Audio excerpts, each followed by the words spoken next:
Good morning everyone, and welcome to the PivotBoss pre-market video for Thursday, July 25th, 2019. I am Frank Ochoa, aka PivotBoss. Here's a look at the daily time frame of the ES. Well, in just a session and a half, price has pushed higher and taken out the high of the top of the range that we mentioned over the last week of trading here. We have traded inside this box for a while. Even yesterday here, as it has continued to honor the PIMA trigger zone, mentioned that we could come up here and take out these highs, and it wouldn't surprise me now to kind of swing back down by some degree at some point, as the market continues to be mostly range bound this month ahead of next week's FOMC meeting.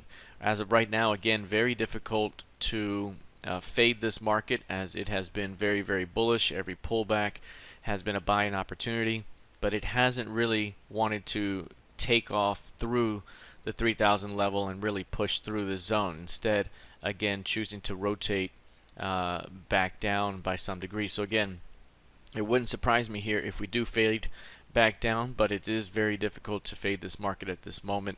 30.20 is going to be a level to watch here. Any failure to hold 30.20 could open up a rotation back toward 29.80.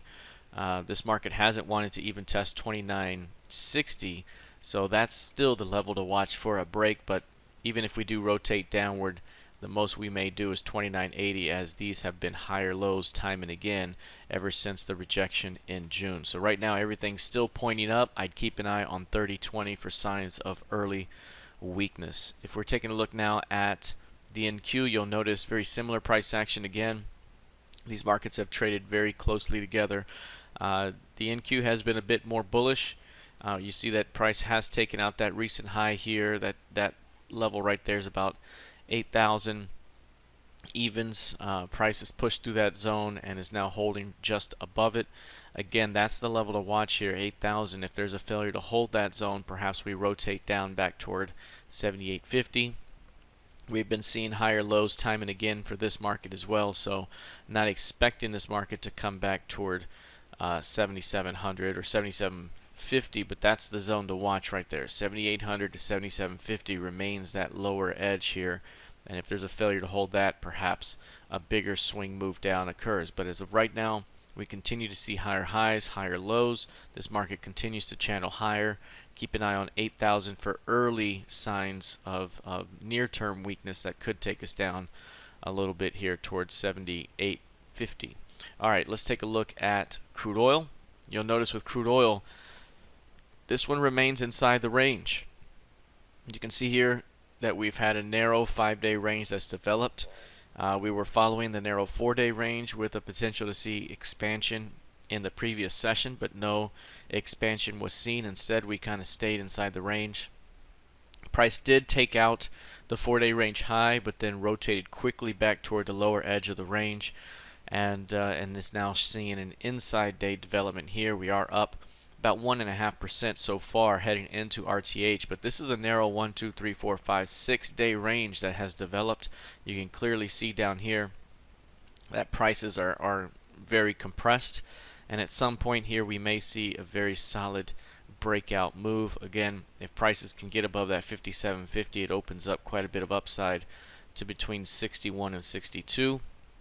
If there's a failure to get above that zone and perhaps we break through 55, then we could be rotating back toward this 50 level to take out the recent double bottom lows here. So we're either headed back toward 61 and 62, or perhaps retesting support back toward 50. And right now, this 6-day range, 5-6-day range here that's developing is building the energy for that move. So continue to watch the edges and look to fade the edges right now until proven otherwise. Lastly, taking a look at gold futures. This market has been very bullish. It too is also compressing, not on a 5-day range basis, but it had just finished a 3-day narrow range. It is currently trading above the 1430 level, which has been a very important resistance level over the last few days. I mentioned it yesterday in pre-market trading, and after that 1430 evens became the high of the day. Right now we are seeing a push beyond that zone, although it isn't a super successful demonstration above 1430. It appears that a higher high failure has occurred in the intraday time frame, and I would watch 1430 for signs of failure today. Any failure at that point could rotate prices back down toward 1415 and 1425. But if we bring this thing right now, this indicator down to a 4-day range, you'll notice it is compressed, and it is about half of what it normally is for range at this time. You can see 19.5 points, that's 47.5% of normal. It's been averaging about 38.7 points on a 4-day range basis. So this is a very compressed range. Obviously today still has much more time left in the day, so this is not a completed 4-day range, although the 3-day range is completed. And that right there, again, 55% of normal, 19.5 points. And if we were to break out from this range, say today is the first day of a breakout, then we would expect about a 40 to 41 point move over the next 3 days. So again, from this low, say 1420s, you would expect 40 handles higher. That'd be about 1460. And so again, we're keeping an eye on this range to see if we can get expansion from this range. Overall, this market has continued to show strength inside the PIMA trigger zone. If price can stay above 1430, then perhaps we have a move to 1460 coming. A failure to hold 1430 would rotate prices back toward the lower end of the range while remaining within the overall uptrending market. All right, that is it for now. We'll see how this develops heading into the rest of the session. Good luck, trade well, and I'll see you in the trading room. Take care.